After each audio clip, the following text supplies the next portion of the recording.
And welcome once again to Community Viewpoint. I'm John Pawlak, your bubbly host. And with me today, let's see if I got it going the right way. Yes, there's Debbie Woodland. I lost my finger there. We're a couple of environmentalists, so that's who I've been having on lately. Um, had Heather Freeman on. Now I got Debbie, got myself, and we've all got one of these at home. So not that I pick the people that are environmental people of the year, but a lot of our themes that we work with throughout the year are with the environment.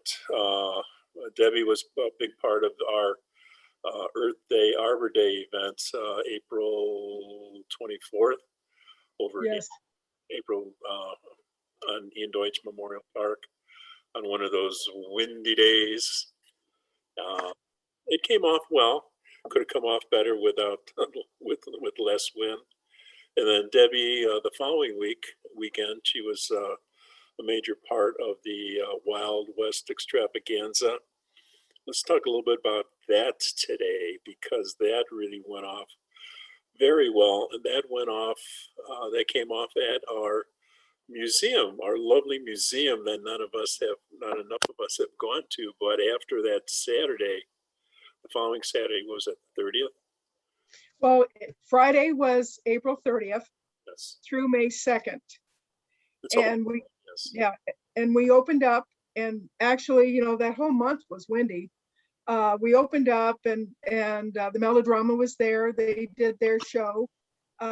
We did over 400 people on Friday. We far exceeded what we thought, because we're moving our Pahrump Wild West extravaganza permanently to the Pahrump Museum. But I mean, it was just such a perfect venue. Yes. People could go into the museum. We had an art show in the back room. You can walk out the back doors.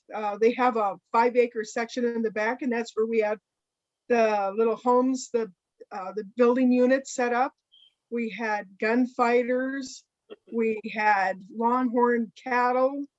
We had vendors galore. I mean, everybody was happy. Yes. And Saturday we did over 1,000 people. That was a real surprise. Yes. Yeah, and then even on Sunday, the winds were so great that it just destroyed our Melodrama tent, and they did their Melodrama under that steel frame without any protect, but it went over great. So we have no complaints. Yes. Traffic was bad. We're going to have to get together and kind of rethink how we're going to set that up. But the event was a huge success. And Marilyn there in the museum said she's never had so many people. And even after the event, they came back because it was just so busy. The train room was open and the train was running. Yes. No, it was just great. Yeah, it was great. It was a great event.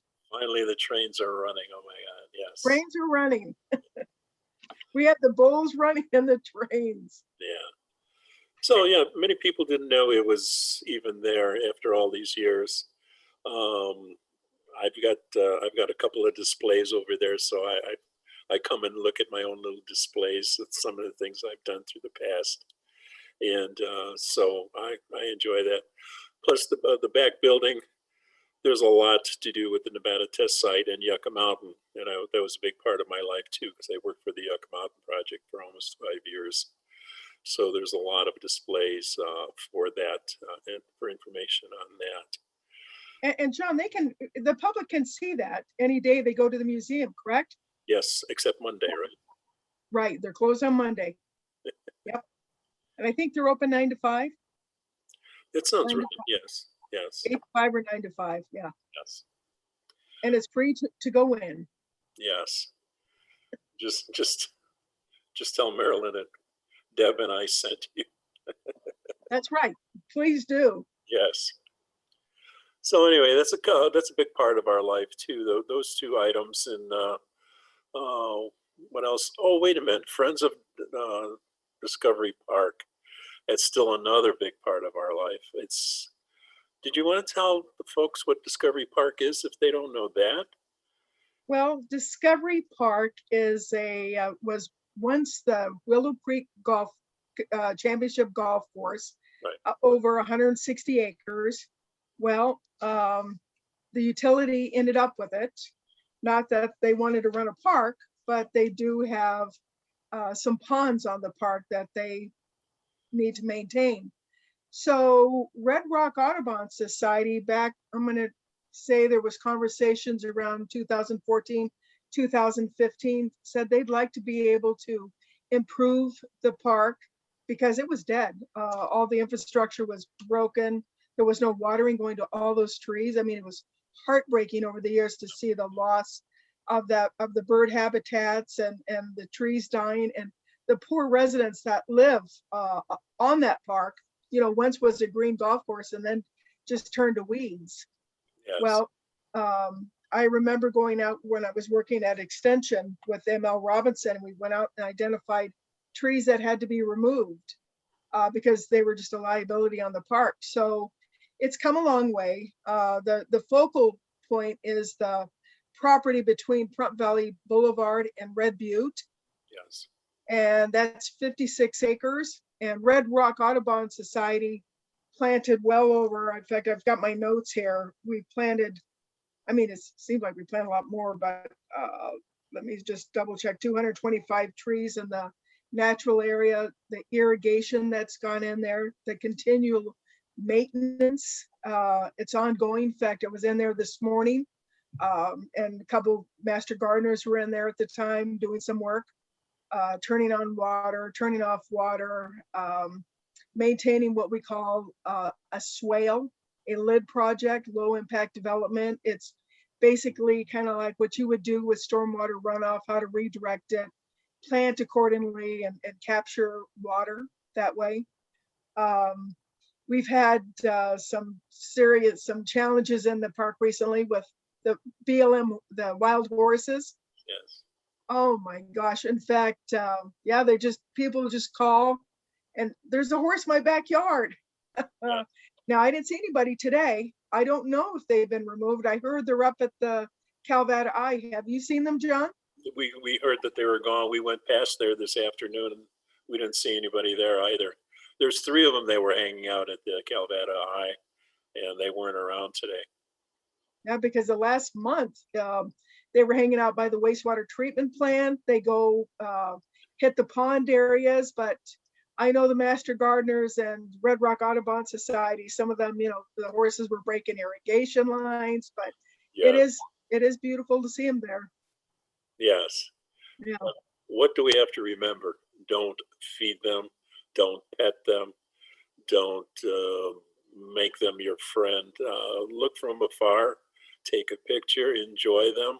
They're part of nature, but they are nature. They're not domestic. No. Domestic, buy them. See if you can go with the BLM and, hey, I want that horse. Give him to me. Yeah, but don't just befriend them and then leave because they're dependent on you. Well, BLM, I believe his name is Ryan Gallagher, the new agent here in town. He was at Wild West Extravaganza, and we had people showing up. We had hoped to do a wild horse and burro adoption at Wild West Extravaganza. Plans had changed. They couldn't do it. But he said, tell everyone they can contact the Ridgecrest, California BLM office, and they can go pick their own burro or horse out. So, but yeah, at this time, and I understand some of those horses were captured and taken over to Ridgecrest. The first initial 3 that was in the paper. Yeah. Okay. It's not easy to catch a wild horse. No. But the best thing to do is not to domesticate them at all. Well, they're coming down too from the higher ground too, looking for the grass and something to eat and for water also. And God knows the Calvada Eye is perfect for them. Hold on, sorry. Okay. I had somebody call me. That's just the beauty of having your office in your home right now. Yes. So when you said utility, you meant the Great Basin Water Company. That's. Yep. Just got a call from the area manager. All right. Sorry, I'm on television. No, that's all right. Yeah. Well, let's go on and talk more about Friends of Discovery Park. Yes. Yeah. So what are we in the process of doing with our last meeting? We're looking for more members, one thing. We're always looking for members. We're always looking for volunteers. I mean, when people say they move here and they don't know what to do, if they enjoy nature, want to get out into a safe setting, because they can ride their bicycles in there, they can walk in there, because it is a defunct old golf course. There's asphalt walkways. You know, if they want to take on little projects, I know Night Communities Coalition, Tamlin had initially with Mr. Cantino and myself, we did those stencils. So, and they were marked every quarter mile, and it was like a rabbit, a dove. It was 4 animals. So every time you hit the same animal, you knew you walked 1 mile. Oh, okay. Yeah. So we need to get those repainted. This time use a better, stronger, sun protected paint, and so that those will stand out. We also, I mean, it's just Great Basin Water Co. provides dumpsters for those volunteers. I was checking with the guys today if they had emptied out, have the waste company pick up the dumpsters, because they're weeding, they're working, and I drive by and all of a sudden a head pops up. So it was one of the members that lives in close vicinity was kind of breaking down some stuff that he had put in there. It was kind of funny to see that. David, I think is his name. Yeah. So we've got a minute left. So what do we want to tell the people? Well, we want to tell them in case they want to get interested, be part of Friends of Discovery Park. They can either email Friends of Discovery Park NV@gmail.com, or they can call me, John. They can call me at 775-764-7586. That's my cell, my work cell. And I can put them in touch. They can contact me if we've created a couple newsletters. We are a 501c3. We do take donations. Want a lot of wonderful people, the Master Gardeners, Red Rock Audubon Society members, Night Communities Coalition members.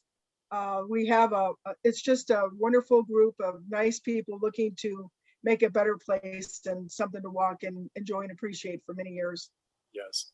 And with that, we're out of time. So hopefully we were getting some people interested in that, and we'll put your name and phone number down below after this. So thank you so much, Deb. And okay, thank you, John. Thank you folks for watching us, and hopefully we'll see you next week. All right. Bye-bye. All right, bye-bye. All right, you don't have to leave. Okay, all righty. You'll just cut this then. Okay. So we'll put your name and the phone number. Okay.